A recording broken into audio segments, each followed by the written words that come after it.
السلام عليكم ورحمة الله وبركاته، وحياكم الله أحبتي إلى المجلس 29 من مجالس شهر رمضان المبارك، والذي سنتكلم فيه بإذن الله عن صيام رمضان يحقق التقوى.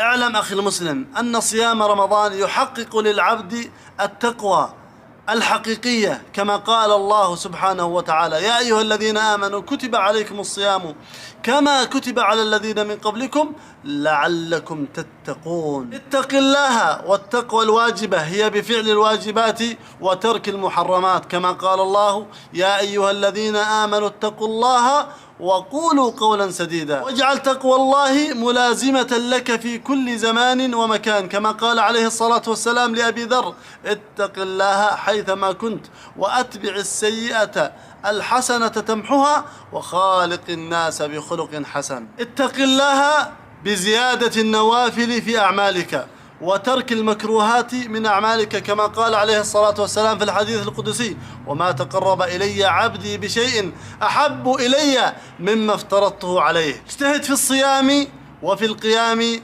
بكل ما يقيك من عذاب الله عز وجل، فإن الصيام والقيام من أهم الواقيات من عذاب الله. وفي الحديث: الصيام والقيام يشفعان للعبد يوم القيامة، إلى آخر الحديث. اتق الله في كل شأن من شؤون حياتك.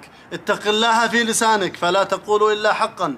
اتق الله في مشربك ومطعمك فلا تأكل ولا تشرب إلا حلالا. اتق الله في عينيك فلا تنظر إلا إلى المباحات.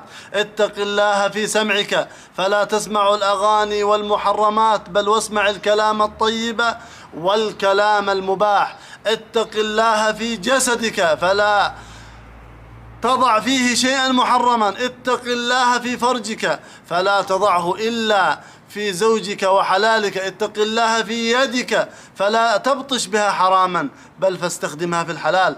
اتق الله في رجلك فلا تمشي بها إلى الحرام، بل امشي بها إلى الطاعات والمساجد وإلى كل ما يقربك من الله سبحانه وتعالى. اجتهد في تحقيق تقوى الله عز وجل واجعلها نصب عينيك، واستفد من صيامك، فإن الصيام يهذب النفوس ويربيها، وفائدته هي التقوى. استفرغ بقية عمرك في كل عمل صالح يزيد إيمانك ويزيد تقواك بربك، لتحصل على توفيق الله ورعايته ونصره.